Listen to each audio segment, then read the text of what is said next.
औज़ुबिल्लाहिमिनश्शैतानिर्रजीम बिस्मिल्लाहिर्रहमानिर्रहीम अस्सलामु अलैकुम वरहमतुल्लाहि वबरकातुहू। सूरह अंबिया है मेरे सामने और सूरह अंबिया की आयत नंबर 98 है, पारा नंबर 17 है और रुकू नंबर 7 है। आयत नंबर 97 में अल्लाह तबारक व तआला ने कुफ़ार का जिक्र करते हुए फरमाया कि काफ़िर लोग जब अज़ाब को देखेंगे तो अफसोस करेंगे और अफसोस करते हुए कहेंगे कि हम इसके बारे में गाफिल थे, बल्कि ख़ुद को ज़ालिम करार देते हुए कहेंगे कि कुन्ना ज़ालिमीन, बल्कि हम ज़ालिमों में से थे। आयत नंबर 98 में आगे अल्लाह तबारक व तआला ज़िक्र फरमा रहे हैं आबिद और मबूद की।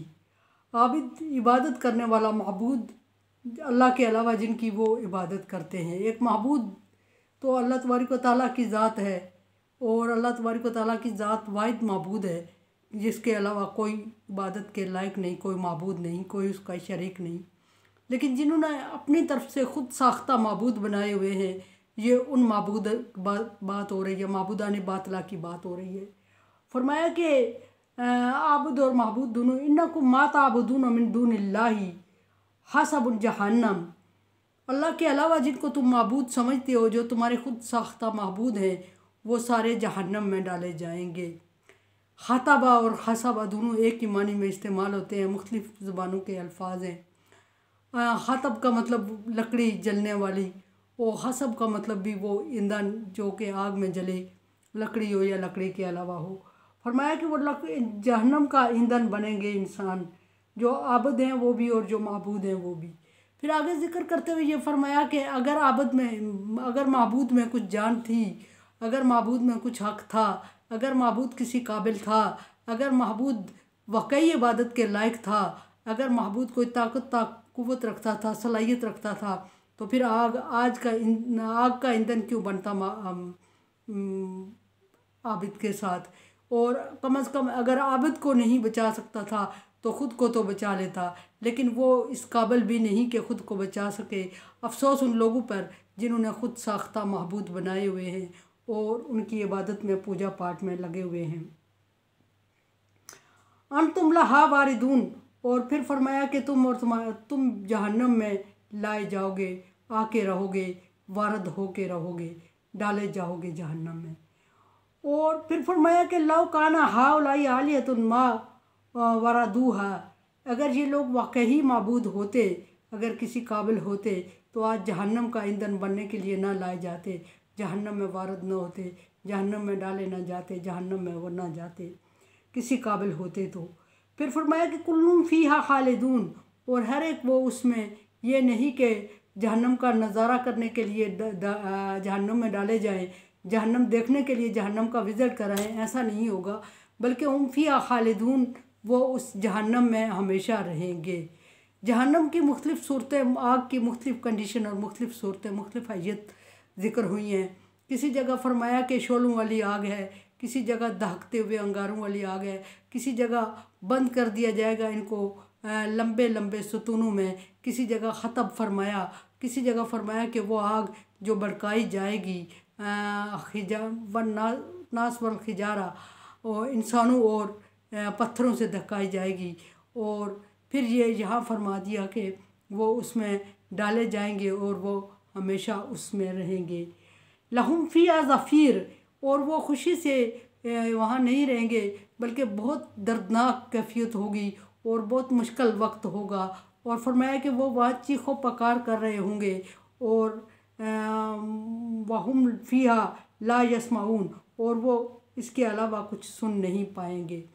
यानी कहने का मतलब ये है कि इतनी चीखो पकार होगी जहन्नम में कि हर जहन्नमी समझ रहा होगा कि ये इसके अलावा कोई और आवाज़ दुनिया में है ही नहीं, बल्कि होगी ही नहीं, उनको सिर्फ वही आवाज़ सुनाई दे रही होगी जो उनके इर्द गिर्द होगी, और उनके इर्द गिर्द चीखो पकार की आवाज़ होगी।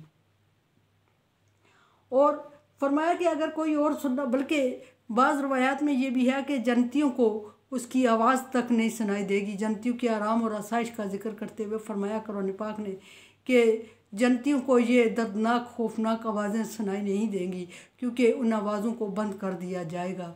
और फिर ये जहन्नमियों के लिए लंबे लंबे सतूनों का और लंबे डिब्बों का जिक्र फरमाया कि ऐसे डिब्बों में और ऐसी जगहों पे इनको बंद कर दिया जाएगा जहाँ ये होंगे और इनकी आग होगी जलाने के लिए, और खाक होके बसम होके खाक बन जाएंगे, फिर इस अपनी शक्ल में आएंगे और फिर आग में का ईंधन बनते रहेंगे।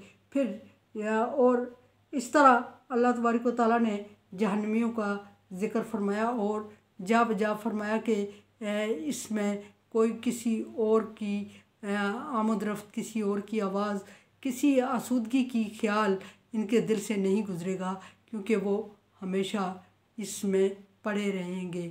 और ये अल्लाह तबारक व तआला का फ़ैसला है। अल्लाह तबारक व तआला ने कम व बेश 1,24,000 पैगम्बर इस सज़ा से लोगों को बचाने के लिए भेजे, ताकि लोगों को वो समझाएं कि वो शिर्क से बाज आ जाएं। और शिर्क बहुत बड़ा गुनाह है, इन्ना शिर्क ला ज़ुल्मुन अज़ीम, शिर्क बहुत बड़ा गुनाह है। दूसरी जगह फरमाया कि ला यग़फ़िर अन युश्रिक बिही शैया, कि अल्लाह तबारक व तआला अपने साथ शिर्क करने वालों को माफ़ नहीं करेगा, इसके अलावा जिसको चाहेगा माफ़ करेगा। लेकिन इंसानों ने कभी अल्लाह तबारक व तआला के इस दावत को, इस तबलीग को या पैगम्बरों की इस बात पर कान नहीं धरे, और वो हमेशा अल्लाह तबारक व तआला के साथ शरीक करते रहे और उस मखलूक को शरीक करते रहे जो कि ना समझने, ना देखने वाली और ना बोलने वाली थी, और कम अकली और कम ज़र्फ़ी ये थी कि वो उस माबूद के साथ उनको शरीक करते जिनको। और ये बारहा मुख्तलिफ़ रवायात गुज़री हैं। जब यह आयत नाज़िल हुई तो मुख्तलिफ़ अरब के लोग नबी सल्लल्लाहु अलैहि वसल्लम के पास या मुसलमानों की महफ़िल में बैठते उठते और कहते कि ये आयत नाज़िल हुई है मोहम्मद के आबुद और महबूद दोनों जहन्नमी हैं और दोनों को जहन्नम में डाला जाएगा। और फिर कहने लगे नबी सल्लल्लाहु अलैहि वसल्लम को तकलीफ़ देने के लिए, लाजवाब करने के लिए, मुसलमानों को लाजवाब करने के लिए मुसलमानों से कहने लगे कि हाँ, यहूदी उज़ैर अलैहिस्सलाम की इबादत करते हैं, ईसाई ईसा अलैहिस्सलाम की इबादत करते हैं, हम फरिश्तों की इबादत करते हैं। तो अगर ये आयत वाकई सच नाज़िल हुई है कि आबुद और महबूद दोनों जहन्नमी हैं, तो फिर ये बताएं कि क्या ईसा अलैहिस्सलाम, क्या उज़ैर अलैहिस्सलाम, क्या फरिश्ते वो भी हमारे साथ जहन्नम में जाएंगे? ये बज़ाहिर लाजवाब करने वाली आयत थी। जब नबी सल्लल्लाहु अलैहि वसल्लम तक ये बात पहुंची और नबी सल्लल्लाहु अलैहि वसल्लम से पूछा गया, तो आप सल्लल्लाहु अलैहि वसल्लम ने फरमाया, पहली बात ये फरमाई कि बेजान महबूदों की, बुतों की जिनकी पूजा कर रहे हैं उनकी बात की जा रही है। फिर दूसरी बात आप सल्लल्लाहु अलैहि वसल्लम ने फरमाई कि उन महबूदों की बात हो रही है जिन्होंने खुद अपनी इबादत पर लोगों को लगाया, जिन्होंने खुद लोगों को मुतासर करके अपनी तरफ बुलाया और अपनी इबादत करवाई उनकी। ईसा अलैहिस्सलाम और उज़ैर अलैहिस्सलाम तो मासूम पैगम्बर हैं और उन्होंने किसी को ये नहीं बताया कि अल्लाह को छोड़ के मेरी इबादत करो, इसलिए वो बेकसूर हैं और वो तो पैगम्बर हैं। और फरिश्ते भी कि उन्होंने किसी को अपनी इबादत करने पे मजबूर नहीं किया और किसी को अपनी इबादत करने के लिए राग़ब नहीं किया, और वो हर एक को यही तबलीग और तालीम दे के गए हैं कि अल्लाह के अलावा कोई माबूद नहीं। और किसी पैगम्बर ने भी अल्लाह के अलावा ख़ुद अपने आप को माबूदियत, अपने आप को माबूद करार नहीं दिया। सो पैगम्बर जो ला ताज़िरु वाज़िरतु विज़रा उख़रा, कोई एक दूसरे का बोझ नहीं उठाएगा, लेकिन इसमें वो माबूद मराद हैं जो कि ये चाहते हुए कि उनकी इबादत की जाए, इबादत करवाते थे, या वो माबूद मराद हैं जिनमें कोई जान नहीं है, जिनमें रूह नहीं है, यानी बेजान, जैसे मूर्तियाँ और पत्थर। अहले अरब ने शिरक करते हुए मुख्तलिफ बुत बनाए हुए थे, जैसे कि मशहूर बात कि खाना काबा में फ़तह मक्का के वक्त 360 बुत तोड़े गए। सो वो उन माबूदों की बात हो रही है। और फिर फरमाया कि ये माबूद अगर ख़ुद अल्लाह तबारक व तआला के सामने एक बात करके अपने आप को आग के अजाब से महफूज नहीं कर सकते, तो तुम लोगों को कैसे करोगे? सो कुफार मक्का तक जब ये बात पहुँची कि नबी सल्लल्लाहु अलैहि वसल्लम ने फरमाया ये, तो वो भी हैरान हुए और बाद ने अपने अंबिया कराम पर इस बात को सख्त मुसलमानों को तनकीद का निशाना बनाया कि आप हमारे महबूद, हमारे अंबिया कराम को जहन्नमी कह रहे हैं, दूसरे अल्फाज में। सो नबी सल्लल्लाहु अलैहि वसल्लम ने इस बात को क्लियर किया और फरमाया कि वो तो सबके पैगम्बर हैं और जिनकी तुम इबादत कर रहे हो बेजान चीज़ों की, उनकी बात हो रही है, जिन्होंने तुम्हें अपनी इबादत पे लगाया उनकी बात हो रही है। मेरे चैनल को देखें, समझे और सब्सक्राइब करें। तावन वाला बिर्र व तकवा, नेकी और अच्छाई के कामों में एक दूसरे से तावन करें, अल्लाह का हुक्म है। अगर आप समझते हैं तो तावन करें, अगर नहीं तो मैं आपकी राय की मुंतज़िर हूँ। अल्लाह हाफिज़।